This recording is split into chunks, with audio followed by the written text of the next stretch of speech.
Assalamualaikum warahmatullahi wabarakatuh. Alhamdulillah. Alhamdulillahirabbil alamin. Wal 'aqibatu lil muttaqin wal 'udwana illa 'alal zalimin. Asyhadu an la ilaha illallah wahdahu la syarika lah wa asyhadu anna Muhammadan 'abduhu wa rasuluh la nabiyya ba'dah. Allahumma shalli wa sallim ala sayyidina wa habibina wa maulana Muhammad wa ala alihi wa ashabihi wa ansarihi wa junudihi wa man sara ala nahjihi wa ta'a bi da'watihi ila yaumil qiyamah. Allahumma inna nas'aluka ilman nafi'a wa na'udzu bika min 'ilmin la yanfa'. Subhanaka la ilma lana illa ma 'allamtana innaka antal alimul hakim. Wa tub alaina innaka antat tawwabur rahim. Amma ba'd. Para jamaah, Bapak Ibu yang senantiasa mendapatkan rahmat barakah dari Allah Subhanahu wa taala, kita sampai pada tafsir surah Al-Baqarah ayat 23 dan 24. Pada paragraf ini diberikan judul oleh Profesor Dr. Wahbah Suhaili selaku pengarang dari kitab Tafsir Al-Munir tentang tantangan kepada kaum yang ingkar agar mereka menyusun kalimat, menyusun ayat ataupun surat yang serupa dengan surah terpendek dalam Al-Quran. Surah yang paling pendek apa Pak dalam Al-Quran? Yang paling pendek ya, yaitu surah Al-Kautsar, terdiri dari 3 ayat saja. Inna a'tainakal kautsar, sesungguhnya kami berikan kepada engkau wahai Muhammad nikmat yang sangat banyak, yaitu yang ada di dunia ataupun di akhirat nanti berupa telaga Al-Kautsar. Fasholli li rabbika wanhar, maka salatlah untuk Tuhanmu dan berkorbanlah. Kemudian yang ketiga adalah inna syani'aka wal abtar, sesungguhnya orang yang membencimu dialah terputus. Jadi pada saat Rasulullah SAW dulu ya, putra-putranya meninggal dunia sebelum usia balik, mendapatkan caci maki, cercaan, atau dalam bahasa kita pembulian ya, dari orang-orang kafir dengan mengatakan batara Muhammad itu terputus keturunannya karena anak-anak laki-laki tidak bisa hidup, jadi nasabnya terputus. Maka dibantah oleh Allah Ta'ala, justru yang terputus itu adalah orang yang membencinya. Jadi Rasulullah SAW selalu dipuji oleh umatnya, dikenang sepanjang hayat, dan para ulama sepakat walaupun keturunan anak laki-laki meninggal saat sebelum balik, tetapi masih ada putri-putrinya, dan yang terlahir sampai sekarang itu dinasabkan kepada Sayyidah Fatimah binti Rasulullah SAW.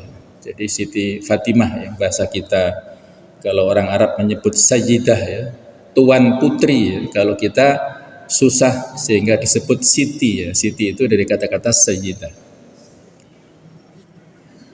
Baiklah jemaah sekalian, inilah asli judul dari Arab. Bahasa Arabnya Tahaddi Al-Jahidin, tantangan kepada orang-orang yang ingkar, orang-orang kafir fil ityan, supaya mereka membuat ataupun mendatangkan bimithli aqsari suratin minal Qur'an, dengan surat yang terpendek dari Al-Qur'anul Karim. A'udzu billahi minasyaitonir rajim. Wa in kuntum fi raibim mimma nazzalna ala abdina.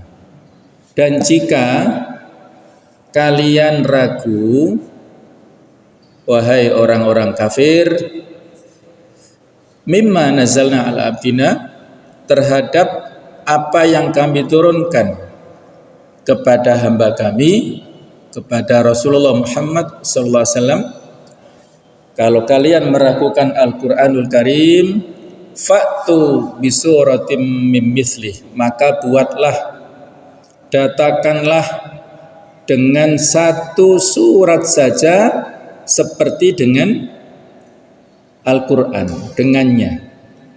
Wad'u syuhada'akum, dan ajaklah penolong-penolong kalian min dunillah, selain Allah, in kuntum shodiqin, apabila kalian adalah orang-orang yang benar. Fa illam taf'alu, maka jika kalian tidak mampu membuatnya, tidak mampu mendatangkannya, tantangan yang ada di ayat sebelumnya ini, walan taf'alu, dan pasti sekali-kali kalian tidak akan mampu untuk melakukannya. Fattaqun nar, maka takutlah kalian kepada api neraka. Allati waquduhan nas, yang mana bahan bakar neraka itu adalah manusia, wal hijarah, dan batu, u'iddat lil kafirin, yang telah disediakan bagi orang-orang kafir. Nah, inilah dua ayat yang saling terkait ya, yang merupakan satu tema di mana insya Allah kita akan membahas dari beberapa pembahasan yang telah disampaikan oleh Profesor Dr. Bapak Zuhaili di Tafsir Al-Munir. Tafsir Al-Munir ini sebagaimana yang saya sampaikan adalah dengan dua pendekatan, yaitu tafsir bil ma'thur dan bidirayah. Jadi tafsir yang menggunakan referensi secara tertulis, baik itu dengan pendekatan tafsir ayat dengan ayat yang lain, tafsir ayat dengan hadis, dan juga tafsir ayat dengan perkataan sahabat, juga pendekatan tafsir ayat dengan pendekatan bahasa Arab. Inilah ciri khas daripada tafsir bil ma'thur. Di samping itu bidirayah, birra'yi, dengan pendapat penulis sendiri yang tidak menyimpang dari pendapat para ulama yang lain. Kita akan mencoba untuk memahami yang disampaikan oleh Syekh Profesor Dr. Bapak Zuhaili dari sisi i'rabnya.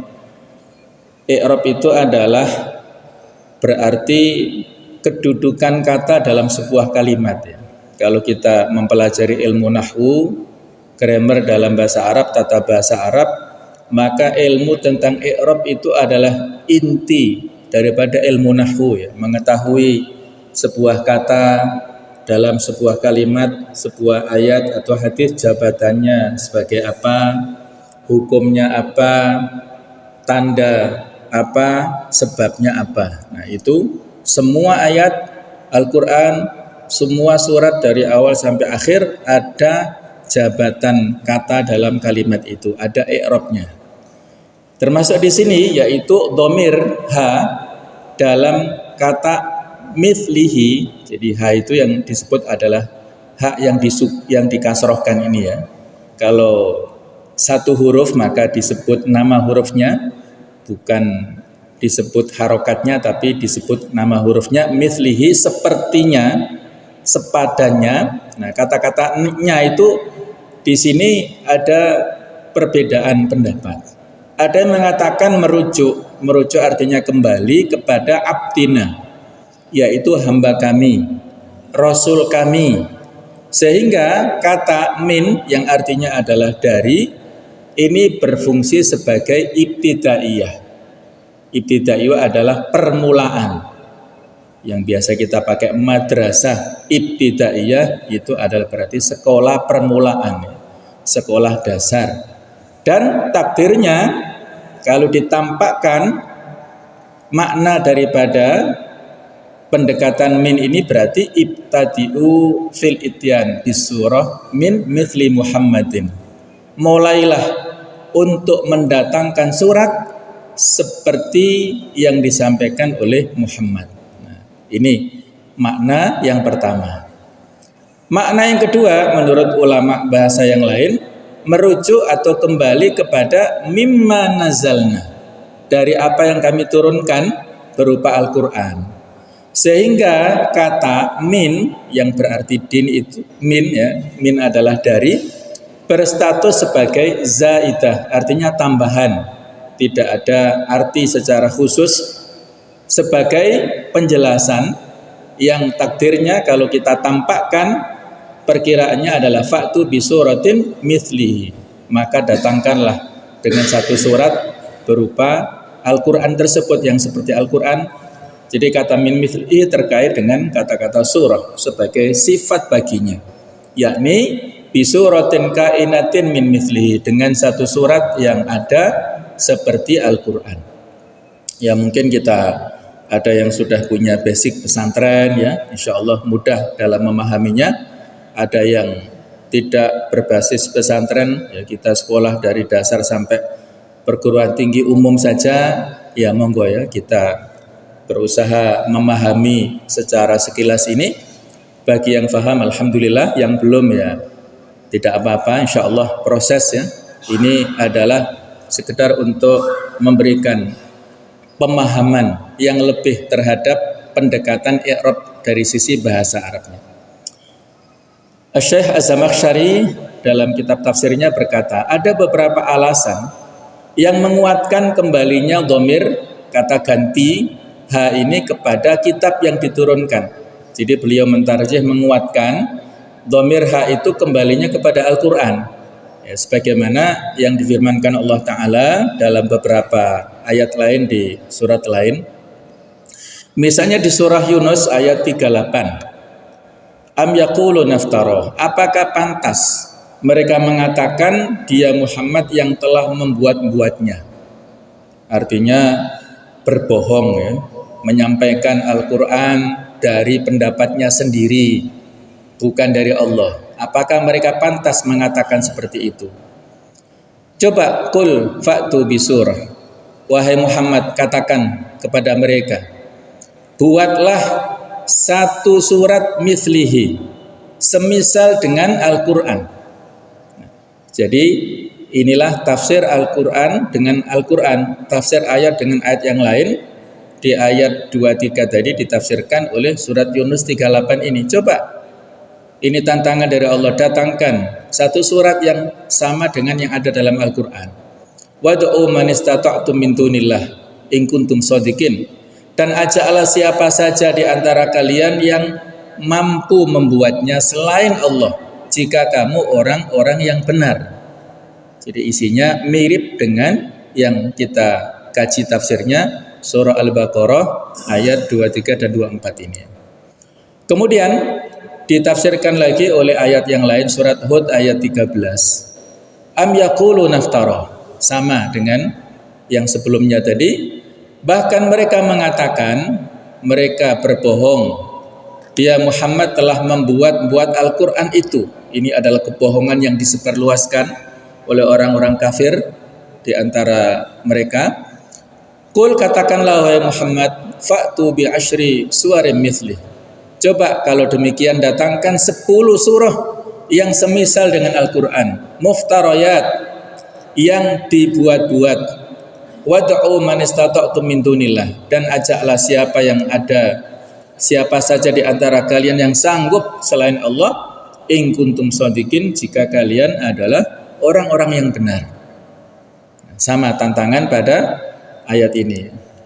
Ayat ketiga yang menjadi penjelas lainnya, surah Al-Isra ayat 88. Ini tantangan secara umum. Qul, katakanlah wahai Muhammad, la in istama'atil insu wal jin, apabila sesungguhnya jika manusia dan jin berkumpul, ala an ya'tu bimithli hadzal Qur'an, untuk membuat serupa dengan Al-Qur'an, la ya'tuna bimithlih, mereka tidak akan dapat membuat yang serupa dengannya. Walau kana ba'duhum li ba'din dhahira, sekalipun mereka saling membantu satu sama lain, bukan hanya dari golongan manusia. Silahkan kalian mengundang dari golongan jin seluruh dunia. Ini tantangannya luar biasa ini. untuk menyaingi ayat surat yang ada dalam Al-Quran, maka ini tidak akan mampu dilakukan oleh golongan manusia dan golongan jin. Artinya semua kita lemah, tidak ada yang mampu menandingi Al-Quranul Karim. Juga karena Al-Quran pantas memiliki susunan yang indah dan benar. Dan dengan mengembalikan dhamir atau kata ganti tadi yang sudah kita bahas kepada kitab yang diturunkan mimman nazzalna kepada Al-Quran, maka susunan kalimat ayat ini menjadi lebih bagus. Sebab yang sedang dibicarakan adalah kitab yang diturunkan, bukan si penerima kitab tersebut. Kita berbicara tentang Al-Qurannya, bukan tentang Rasulnya. Kita bicara tentang kitabullah, mukjizat yang ada dalam Al-Quran, bukan tentang penerima kitab itu, yaitu Rasulullah Muhammad SAW. Kemudian berikutnya tentang kata-kata uiddat, telah disediakan. Kalau dalam ilmu nahwu ini adalah mabni majhul, yaitu kata berbentuk pasif. Tidak disebutkan pelaku yang menyediakan siapa, tapi disediakan. Itu adalah berkedudukan sebagai hal. Hal artinya adalah keadaan. Untuk menjelaskan tentang keadaan an-nar, yaitu artinya neraka, dengan makna mu'addatan, yaitu artinya disediakan. Uiddat ini fi'il madhi, kata kerja bentuk lampau. Mu'addah ini adalah isim maf'ulnya, yaitu kata kerja yang berfungsi, kata benda yang berfungsi sebagai objeknya, ya. Dan disertai kata qad, jelas ataupun sungguh secara tersembunyi. Seperti kalau dibandingkan adalah di surah An-Nisa 90, auja'ukum hasirat suduruhum, yang mana ayat ini bermakna qad hasirat. Jadi kata-kata hasirat adalah berarti hasir. Qad hasirat, ada kata-kata qad yang tersembunyi. Atau ia adalah kalam munqati, perkataan yang terputus, tidak ada sangkut pautnya dengan kalimat sebelumnya. Itulah perbedaan persepsi di antara ahli bahasa. Berikutnya tentang balaghah, sisi keindahan bahasa yang terdapat dalam ayat-ayat ini. Kata ala abdina, kepada hamba kami, kepada Rasul kami, ini ada unsur pemuliaan dan pengkhususan. Ada beberapa ayat dalam Al-Quran yang menyebut Rasulullah itu sebagai hambanya, ya. Yang misalnya di awal surah Al-Isra, kita sekarang ada di bulan Rajab, biasanya kita memperingati peringatan Isra Mi'raj. Nah, dibacakan awal surah Al-Isra, subhanalladzi asra bi 'abdihi, Maha suci Allah yang telah memperjalankan kepada hambanya. Hamba di sini adalah Rasulullah Muhammad SAW. Jadi itu merupakan pemuliaan dan juga pengkhususan kepada Rasulullah SAW. Fa'tu bi surah. Nah, perintah di sini bermakna ta'jiz, yakni pasti tidak bisa dilaksanakan. Kata-kata ta'jiz itu sama dengan kata-kata mukjizat, ya. Kalau mukjizat itu isim fa'ilnya, kalau ta'jiz adalah isim masdarnya, satu akar kata yang artinya adalah melemahkan, memberikan unsur tantangan dan melemahkan yang tidak mampu ditandingi oleh siapapun.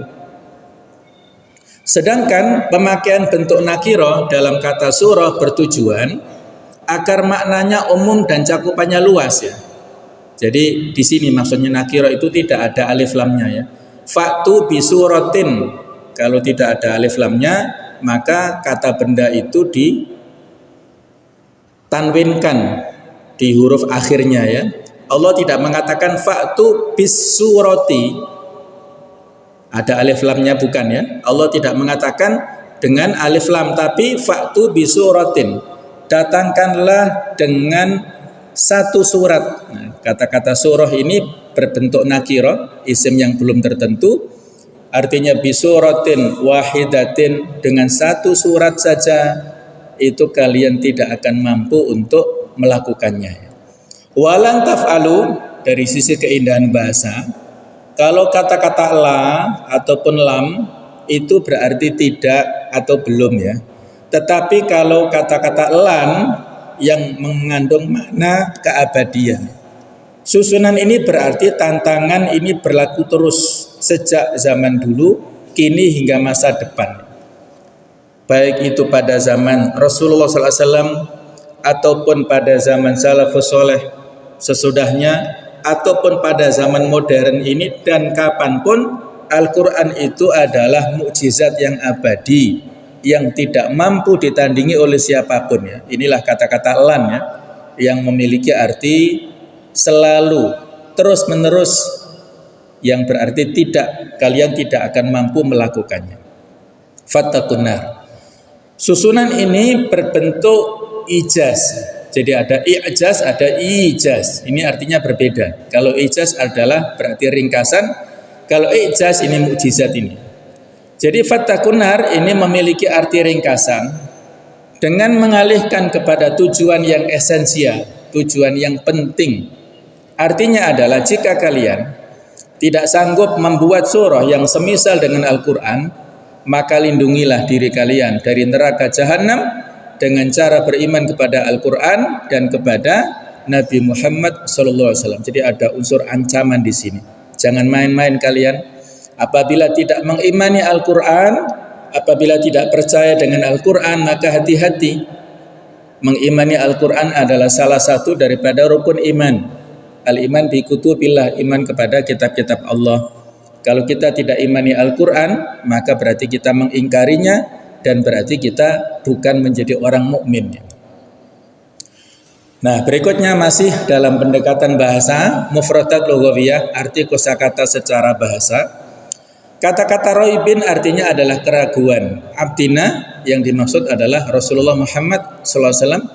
Kemudian mimithlihi, yakni Al-Quran yang diturunkan. Dengan kata lain, surah yang kalian buat itu serupa dengan Al-Quran dalam hal balaghahnya, keindahan susunannya, dan pemberitaan alam ghaib. Wad'u syuhada'akum, datangkanlah Tuhan-Tuhan, para penolong dan para pemimpin kalian atau siapapun yang menjadi saksi bagi kalian di akhirat nanti, di hari kiamat. Silahkan seluruh ahli bahasa sedunia silahkan datangkan untuk bermusyawarah membuat seperti satu surat dalam Al-Quran. Nah, ini tantangan. Min dunillah, selain Allah Ta'ala, supaya membantu kalian in kuntum shodiqin, jika kalian benar bahwa Al-Quran yang dibacakan Muhammad itu adalah buatannya sendiri. Sebab kalian pun orang Arab yang fasih seperti dirinya. Kemudian kata surah adalah sekelompok ayat dari Al-Quran yang ada awal dan akhirnya, dan sekurang-kurangnya terdiri atas 3 ayat yang sudah kita sebutkan tadi, yaitu surah Al-Kautsar, terdiri 3 ayat. Silahkan kalian buat.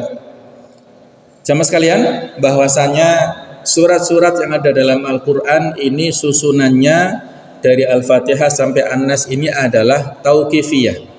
Susunan suratnya, susunan ayatnya itu adalah tauqifiyah. Tauqifiyah itu artinya saklek, merupakan petunjuk dari Allah Ta'ala, bukan ijtihad pribadi Rasulullah SAW. Itu wahyu dari Allah yang disampaikan oleh malaikat Jibril, disampaikan kepada Rasulullah SAW. Surat Al-Fatihah namanya ini diletakkan di awal, berikutnya Al-Baqarah sampai dengan akhir. 114 surat dan jumlah ayatnya kalau kita hitung secara manual 6.236 ayat jumlahnya ya. Kalau jumlah 6.666 yang populer di masyarakat itu adalah tema ayat yang ada dalam Al-Quran. Kalau jumlah manual dihitung Al-Fatihah berapa, 7, Al-Baqarah 286 terus sampai akhir, itu kalau kita hitung adalah 6.236. Semuanya ini adalah mengandung mukjizat ya. Mengandung tantangan yang tidak bisa disaingi oleh siapapun ini. Nah, jamaah sekalian, berikutnya tentang hubungan atau munasabah kaitannya 2 ayat ini dengan ayat-ayat sebelumnya.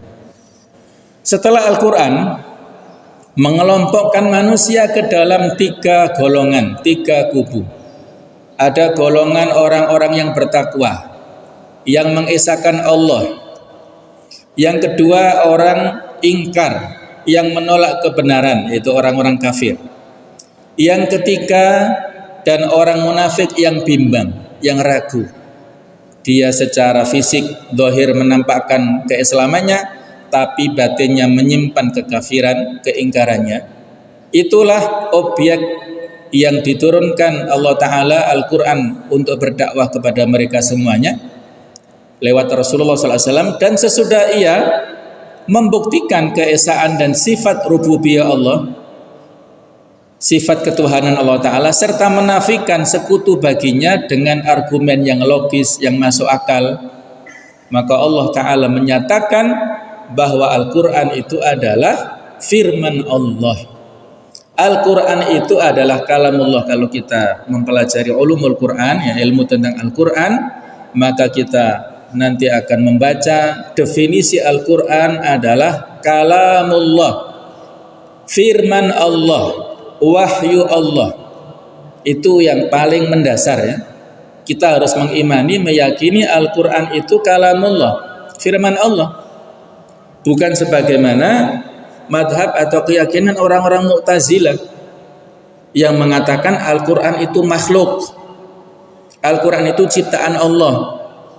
Menurut madhab Ahlussunnah wal Jamaah, Al-Quran itu adalah kalamullah, firman Allah. Allah memiliki sifat mutakallim. Al-Quran adalah merupakan kalamullah Ta'ala dari awal sampai akhir. Kalau orang-orang Mu'tazilah, mereka enggak mengakui Allah memiliki sifat mutakallim, karena mereka memiliki persepsi, pemahaman bahwasanya kalau mutakallim berbicara itu konsekuensinya adalah Allah punya mulut. Sementara Allah enggak sama dengan makhluk. Kalau punya mulut berarti identik dengan makhluk, maka ditolak. Jadi kalau dalam madhab, dalam sifat asma dan sifat, orang-orang Mu'tazilah adalah termasuk orang-orang yang mentaktil. Mentaktil artinya menolak sifat-sifat Allah Ta'ala yang sepertinya itu ada kemiripan dengan sifat makhluk. Mereka meyakini Allah tidak sama dengan makhluknya, sehingga kalau ada sifat-sifat yang ada kemiripan dengan makhluk, mereka langsung tolak, ya. Jadi mereka memiliki pemahaman yang parsial seperti itu. Ini pemahaman yang sesat yang harus kita waspadai, ya.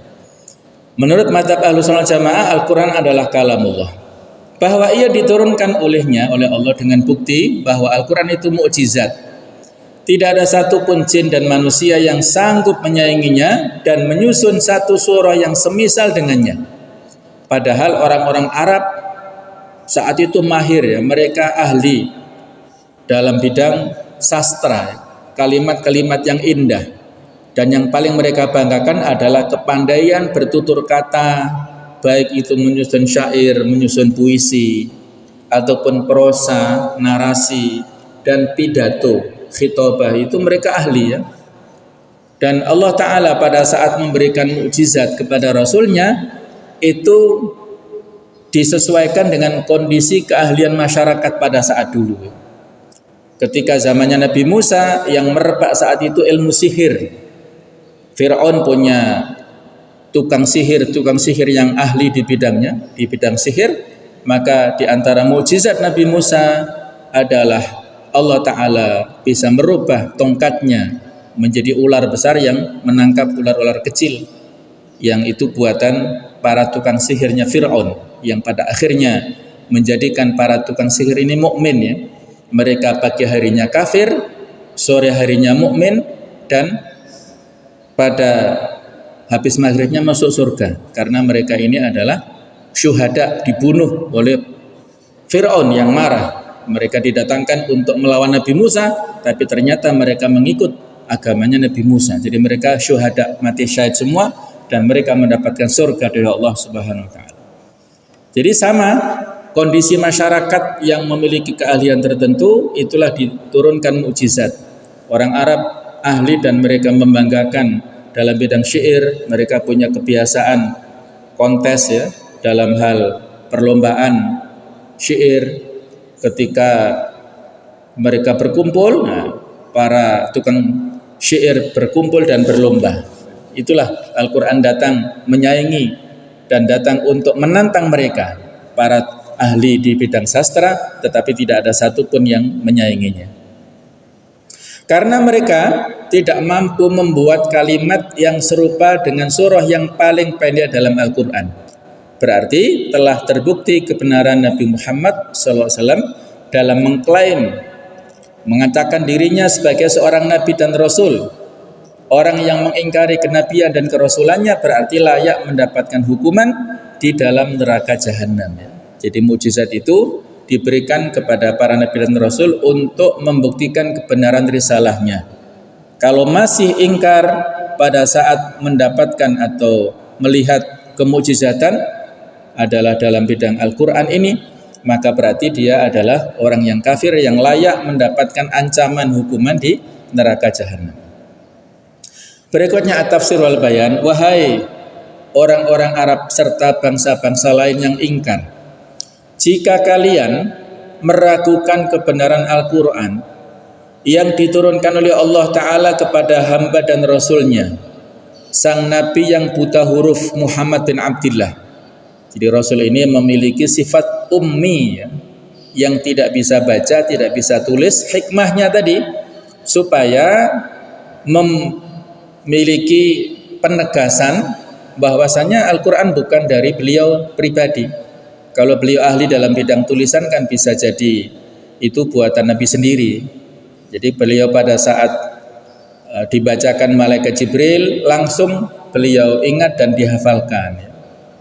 Kalau penulis wahyunya, beliau memiliki beberapa orang sahabat, diantaranya adalah Zaid bin Thabit, untuk menuliskan ayat Al-Quran pada yang memiliki keahlian tertentu, ya, bukan untuk orang umum penulisannya, tapi orang-orang yang ahli di bidang penulisan itu bisa menuliskan ayat-ayat di pelepah kurma, di batu, di kayu, ya. Tidak ada kertas seperti sekarang. Dan kalian mengklaim bahwa Al-Quran adalah buatan manusia, maka buatlah satu kalimat yang serupa dengannya sebagaimana manusia lain mampu membuatnya. Itu jika kalian benar bahwa Al-Quran memang buatan manusia dan bahwa kalian sanggup menyainginya, sebagaimana kata mereka di surat Al-Anfal 31, yang artinya kalau kami menghendaki niscaya kami dapat membacakan yang seperti ini, tetapi mereka tidak memiliki kemampuan tentang itu. Silahkan meminta bantuan kepada para pemimpin, pembesar dan tuhan-tuhan palsu itu untuk menyaingi Al-Quran.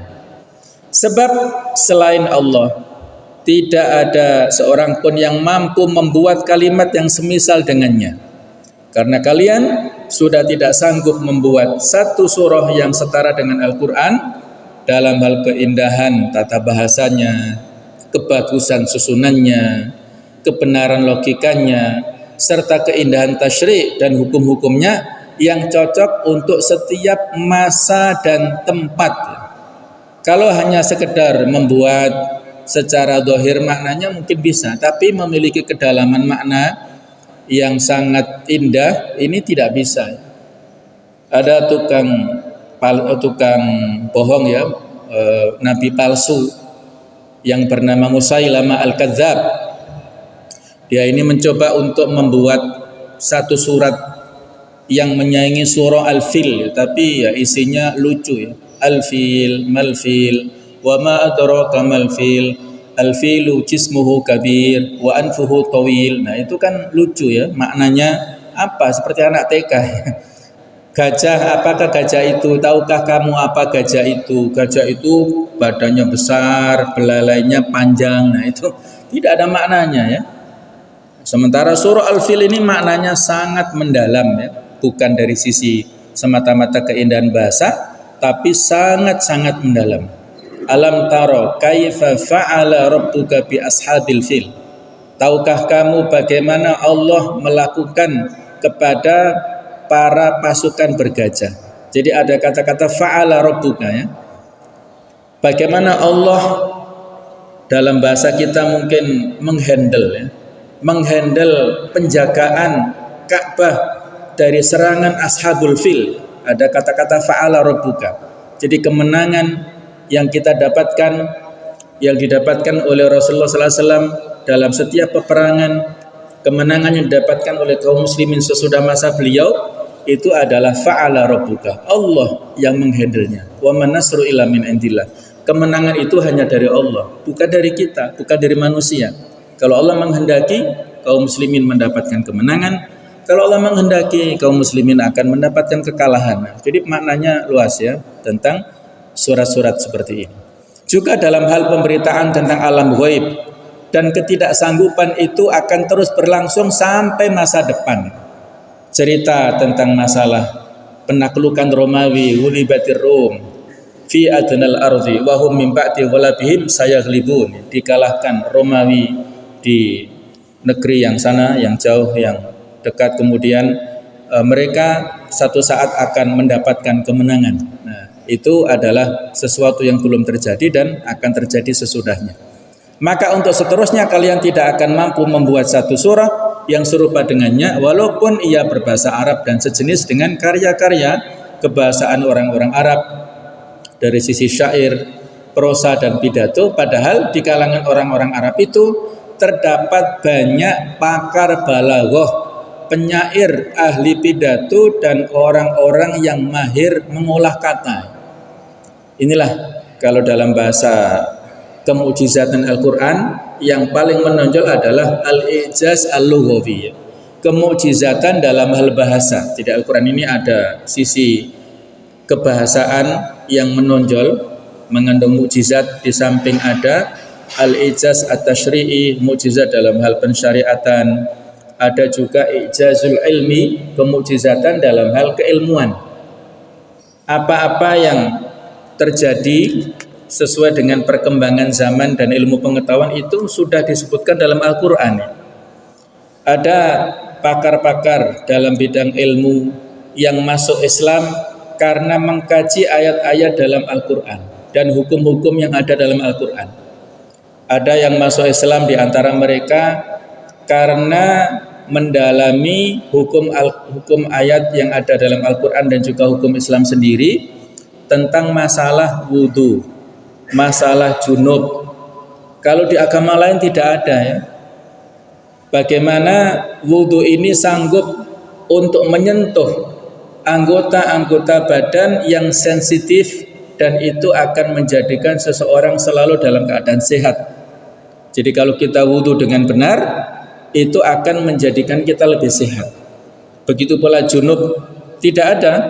Kalau orang Kristen habis junub ya, mereka melakukan interaksi hubungan suami istri itu biasa.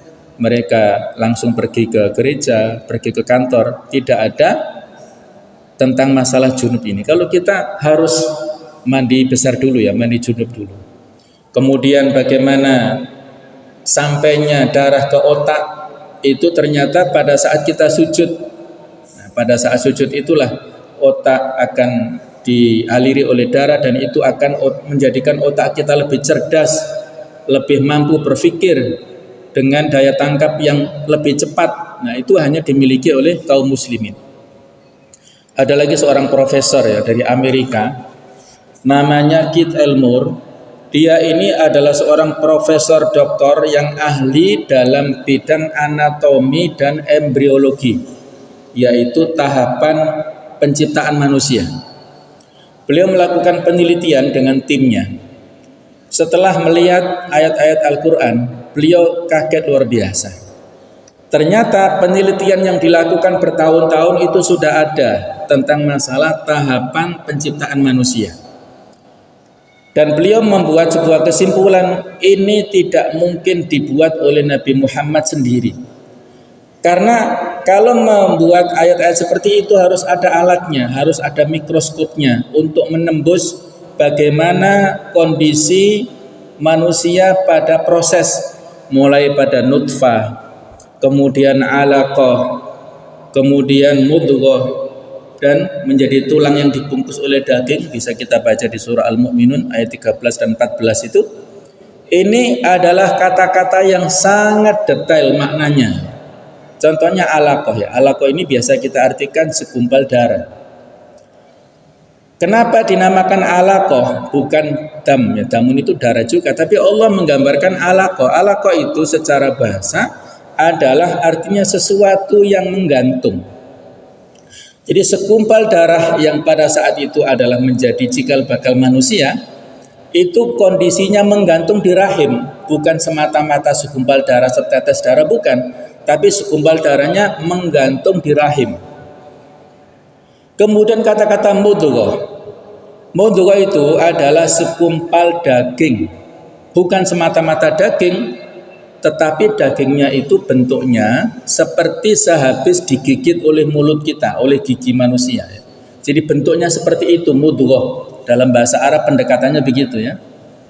Nah, dari sini saja, dari bentuk alaqah, segumpal darah yang tergantung, mudghah, segumpal daging yang bentuknya spesifik, yang khusus, ini tidak mungkin diketahui oleh seorang Muhammad pada saat di tahun atau di abad 7 Masehi, pada saat itu yang masih ilmu pengetahuan masih belum maju sebagaimana sekarang ini ya. Maka ini pasti Al-Quran ini adalah merupakan firman yang disampaikan oleh Khaliq, oleh pencipta Allah Ta'ala. Maka dari situlah dia masuk Islam, karena memahami tentang masalah keterkaitan antara dunia ilmu pengetahuan dengan yang ada dalam ayat-ayat Al-Quran. Jadi kisah seperti ini banyak ya. Itu kemujizatan Al-Quran dalam bidang ilmu pengetahuan atau al-ijazul ilmi. Sesudah nyata bahwa kalian tidak sanggup, kembalilah kalian kepada kebenaran. Kembalilah mengimani Al-Quran dan membenarkan kerasulan Nabi Muhammad SAW. Sebab hanya dengan begitu kalian akan selamat dari azab Allah di neraka yang bahan bakarnya berupa manusia kafir dan batu bata. Yang dimaksud batu bata itu adalah patung dan berhala yang disembah-sembah oleh orang-orang kafir. Neraka ini tidak sama dengan tungku sembur yang biasa dipergunakan untuk melebur biji besi dan benda-benda padat lainnya di dunia ya. Suhunya sama sekali tidak sebanding dengan suhu segala macam tungku di dunia.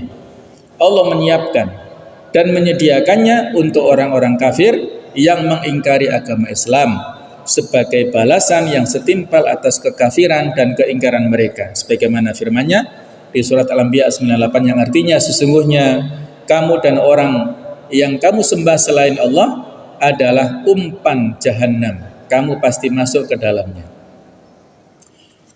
Kesimpulannya jamaah sekalian, kalau sudah terbukti bahwa kalian benar-benar tidak mampu membuat kalimat yang serupa dengan surah paling pendek dalam Al-Quran, padahal sudah kalian coba dan usahakan dan tantangan ini masih terus berlaku untuk masa depan, maka janganlah kalian menentang. Akuilah bahwa Al-Quran itu berasal dari Allah, agar kalian tidak disatukan dengan berhala-berhala kalian untuk dijadikan sebagai bahan bakar neraka jahanam yang telah disediakan buat orang-orang kafir seperti kalian. Berikutnya tentang fikih kehidupan atau hukum-hukum. Ayat yang berbunyi wa in kuntum fi raibin, apabila kalian berada dalam keraguan. Ini menunjukkan kebenaran kenabian Nabi kita sallallahu alaihi wasallam dari beberapa aspek berikut. Aspek pertama, Allah menentang mereka agar membuat kalimat yang serupa dengan Al-Quran dan mencela mereka lantaran tidak sanggup memenuhi tantangan ini, padahal mereka mempunyai sikap yang angkuh dan semangat yang membara. Padahal Al-Quran ini tersusun dalam bahasa mereka, dalam bahasa Arab. Sekiranya mereka mampu menyainginya, niscaya hal itu akan menjadi senjata paling ampuh untuk menyanggah klaim atau pengakuan Nabi Muhammad SAW dan mencerai-beraikan para sahabatnya dari pengaruh Nabi Muhammad SAW. Tapi ternyata tidak bisa mereka lakukan ya. Karena sudah kelihatan bahwa mereka tidak sanggup menyainginya. Hal ini membuktikan bahwa Al-Quran berasal dari Allah yang maha kuasa atas segala sesuatu, bahwa manusia takkan sanggup membuat yang serupa dengannya, Ini adalah mukjizat Nabi Muhammad SAW yang kekal sepeninggal beliau hingga datangnya hari kiamat. Ini mukjizat ini ada dua macam. Ada mukjizat yang hissiyah, yang secara zahir, yang kelihatan ditangkap oleh panca indera dulu oleh para sahabat dan juga oleh orang-orang kafir ya.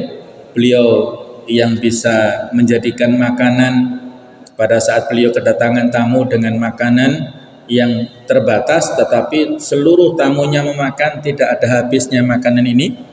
Kemudian beliau pada saat yang lain bisa menjadikan bulan terbelah atas izin Allah. Kemudian juga mimbar beliau ya yang terbuat dari pelepah kurma menangis pada saat diganti oleh mimbar yang lainnya. Nah, kemudian batu-batu bertasbih dan sebagainya. Inilah mukjizat-mukjizat yang hissiyah yang hanya berlaku saat dulu.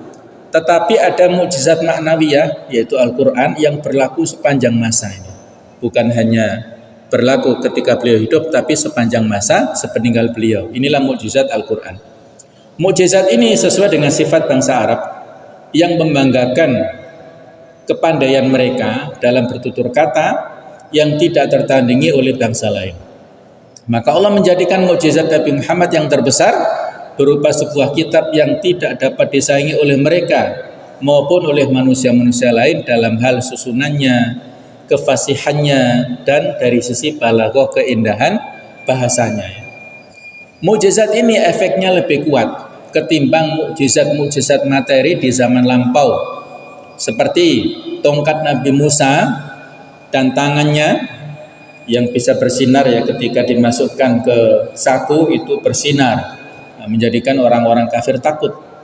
Pada era sihir serta kemampuan Nabi Isa dalam menyembuhkan orang buta, yang buta bisa melihat, dan orang yang berpenyakit kusta itu bisa sembuh, bahkan bisa menghidupkan orang yang mati dengan izin Allah.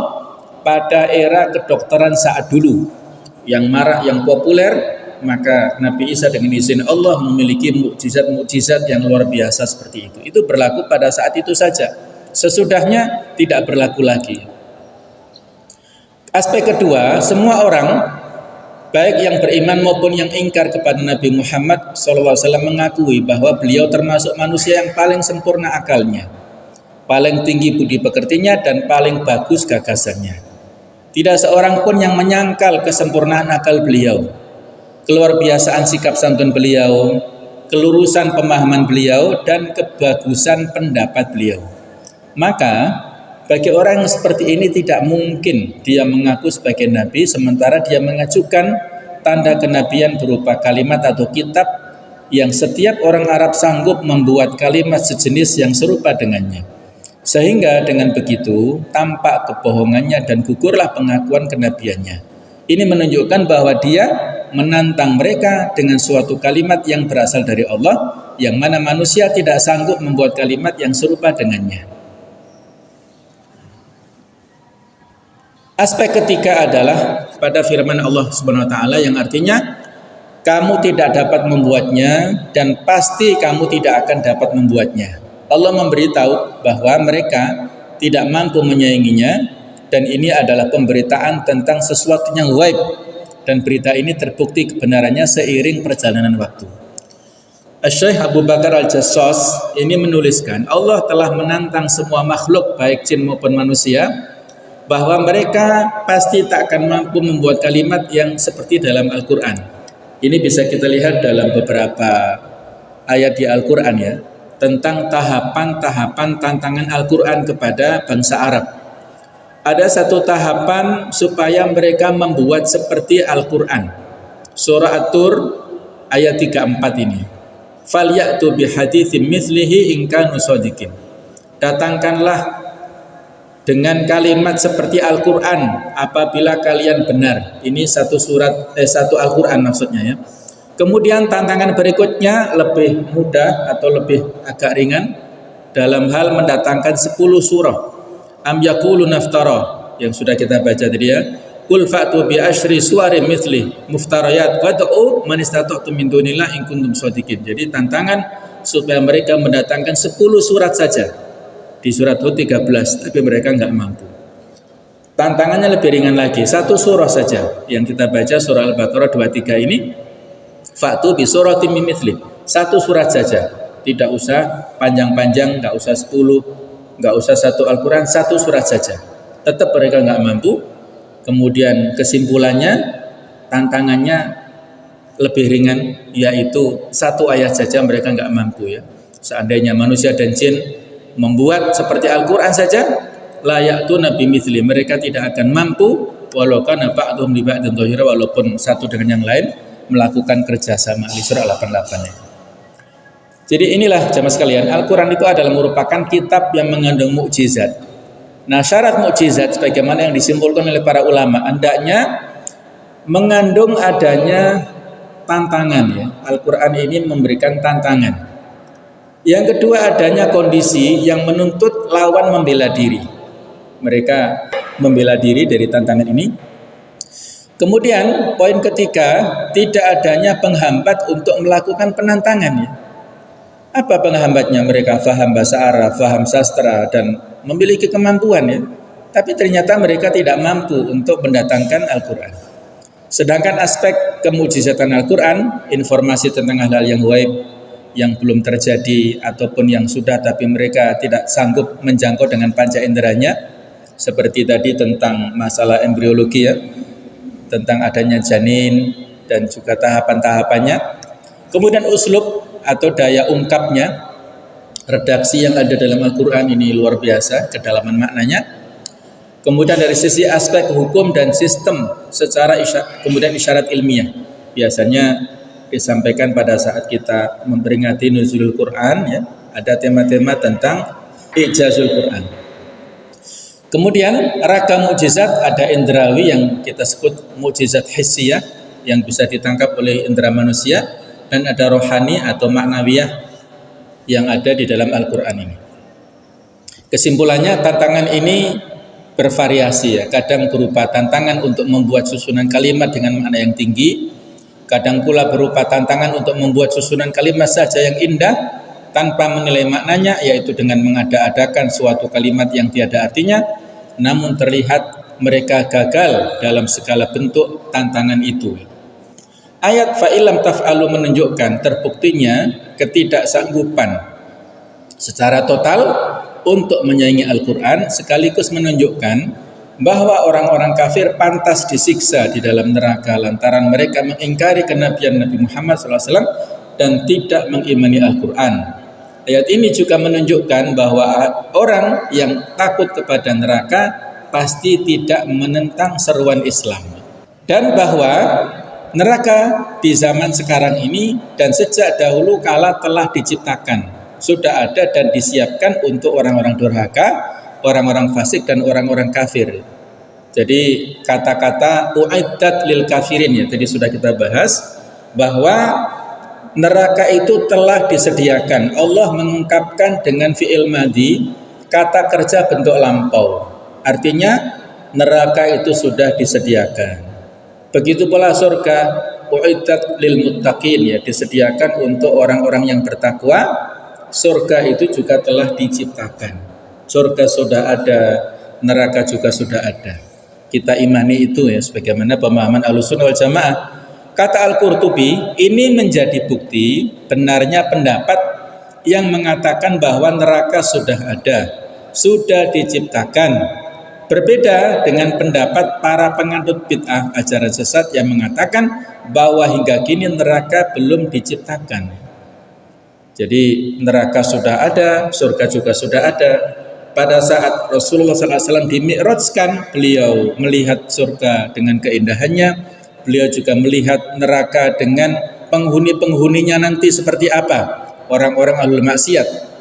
Ini semuanya menjadi bahan penguat bagi kita mengimani keberadaan surga dan neraka. Bagi orang-orang yang beriman harus memiliki rasa rindu untuk masuk surga dengan melaksanakan amal-amal yang soleh, dan takut masuk neraka dengan menjauhi segala hal-hal yang dilarang oleh Allah Ta'ala, yang diharamkan atau pada dimakruhkan. Mudah-mudahan kita semuanya selalu dalam bimbingan Allah Subhanahu wa taala, kita dijadikan sebagai ahlul Quran, orang-orang yang dekat dengan Al-Quranul Karim, yang akrab dengannya, dengan cara kita membacanya, menghayati maknanya, berusaha untuk membaca tafsirnya, berusaha untuk menghafalkannya dan mengamalkan dalam kehidupan kita sehari-hari insyaallah. Mudah-mudahan ada manfaatnya, kurang lebihnya mohon dimaafkan. Subhanakallahumma wa bihamdik asyhadu alla ilaha illa anta astaghfiruka wa atubu ilaik. Wassalamualaikum warahmatullahi wabarakatuh.